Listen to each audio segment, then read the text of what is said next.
Hi everyone, it's James here. Welcome to another video. Just going to do a quick tribute to Dr. John, Mac Rebennack, who died yesterday on the 6th of June. This is one of two solo piano and vocal albums he made in the 1980s. This is The Brightest Smile in Town. There's the good doctor, old Mac. This was the other record he made. This was Dr. John Plays Mac Rebennack. Just about to see him there on the piano. This came from a period where I think he was between major record deals and he was just looking for a way to get a couple of kind of cheap records out. So he just went into a studio and played all this amazing, New Orleans piano, and just incredible musician. I was really sad to hear his passing. Wanted to come on and do a quick tribute. I'm going to do a longer video on Dr. John and his whole career, but I thought I would just do a quick video now, just to bid farewell to him.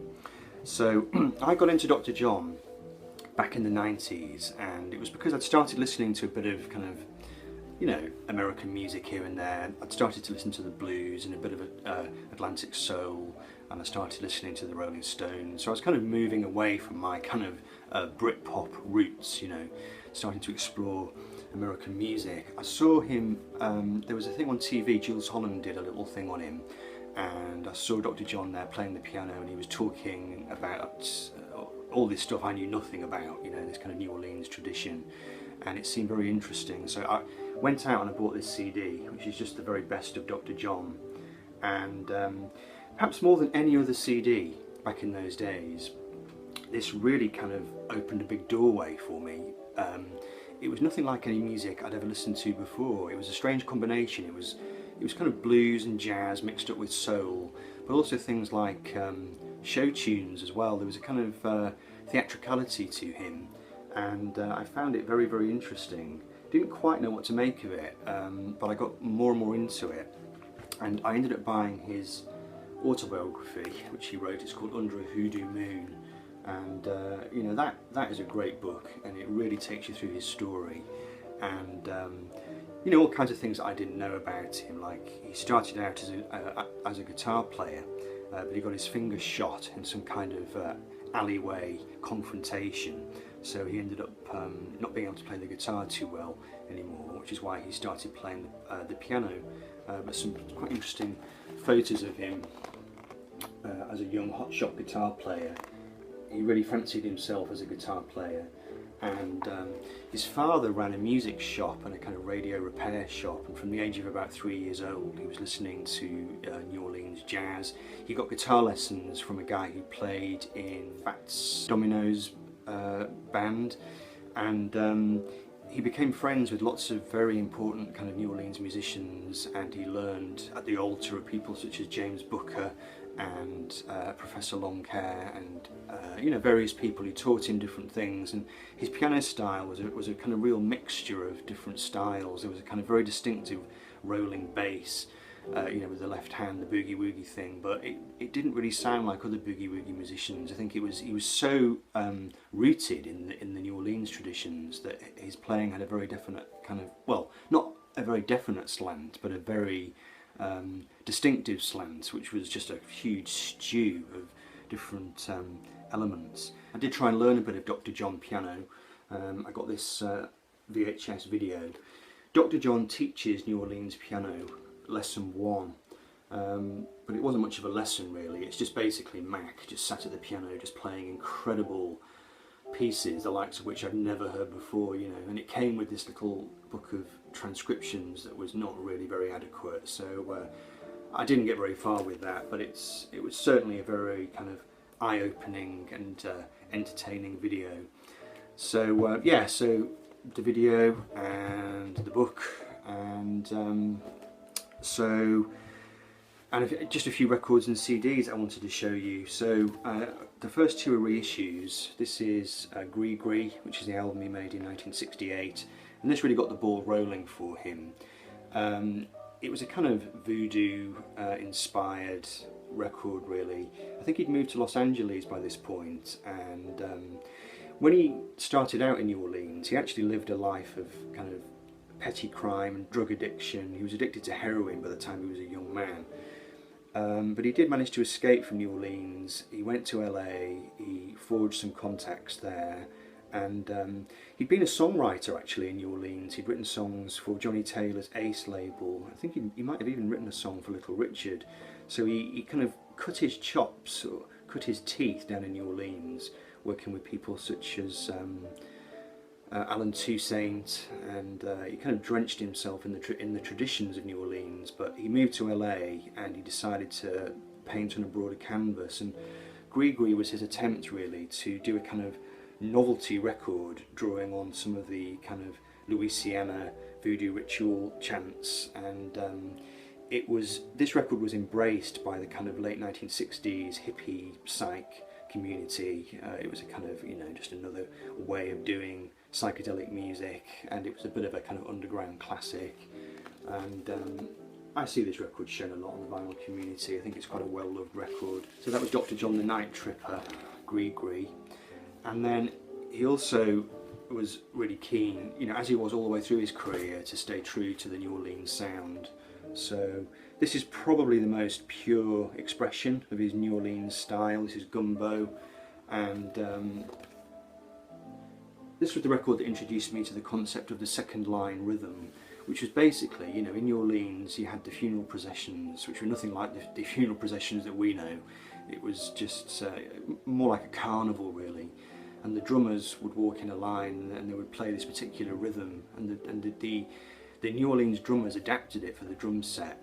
I mean, you're talking about some fairly pivotal drummers here, people like Earl Palmer, who played on the Little Richard records, And so what this album was an attempt to do really, I think, was just to present New Orleans music in its most unadulterated form, in terms of being R&B rather than jazz. So it was funky, it was very danceable, and just kind of good time party music, but with a very particular musical slant to it. Dr. John, he played the organ a lot, so you didn't necessarily always hear a great deal of his solo piano skills on these records. You did have his gravelly voice, which was very distinctive and very full of character really. It was a kind of frog-like croak. Not a wonderful voice, it has to be said. But his voice wasn't really the point, it was more about the songs and the feel and just the general kind of party spirit. So that was Gumbo. And then he teamed up with the Meters, who were obviously an amazing kind of black funk group, and he made a couple of records with them produced by Alan Toussaint. This was the first one. This was In the Right Place, and you can see from the cover art that he was still playing straight down the line to that kind of late 60s, early 1970s kind of psych rock kind of audience. And this record had a big hit single on it. That was Right Place, Wrong Time, which features just the amazing playing of the Meters. Zigaboo Modelis, their drummer, really knew how to whip things up, and this is a fine record. It's absolutely essential album to have really if you're interested in the history of R&B and blues and actually even rock music. He did do another album with the Meters, but it wasn't as successful. This one is Decisively Bonnaroo, which is a really nice record. It contains possibly my favourite track by Dr. John, which is the song What Goes Around Goes Around, which has an amazing bass riff in it. So there was that album as well. After that, I mean, he did loads and loads of albums. I never got into buying his complete back catalogue because I was kind of happy with those records really and the best of.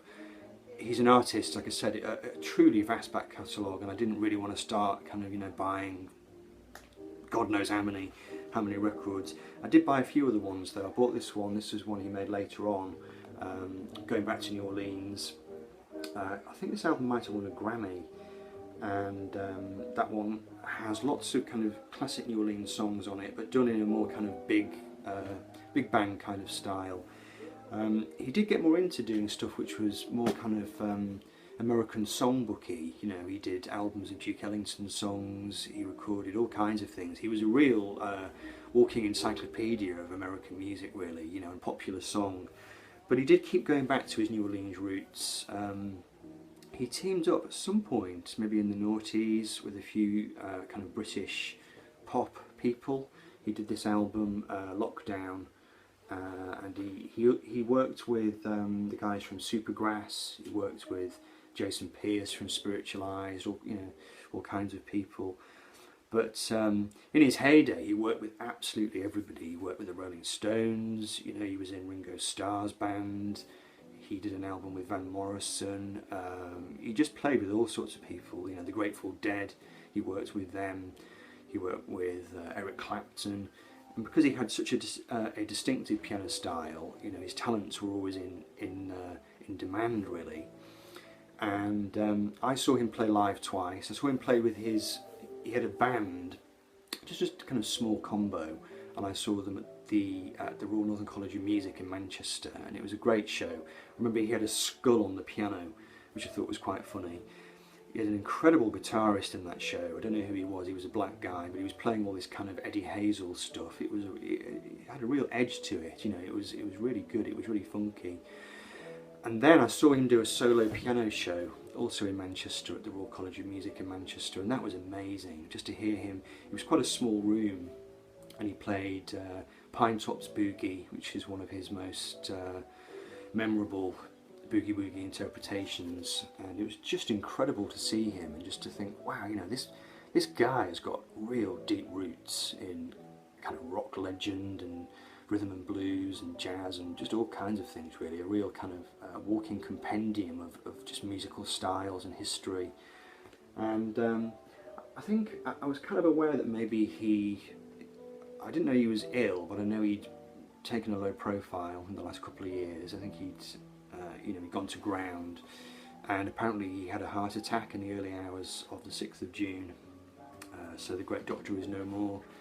But at some point I'll come back and I'll do a proper feature on him, and I'll show some photographs and do a full thing on Dr. John, because I haven't really heard his story being told. So that would be fun. But in the meantime, just thought I'd come on, just do a quick tribute to the great Mac Rebennack, Dr. John. So thanks for watching, folks. I'll see you soon. Bye bye.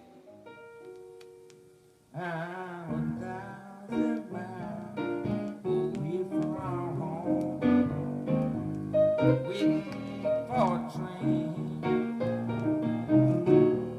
1,000 miles away from home, sleeping in the rain.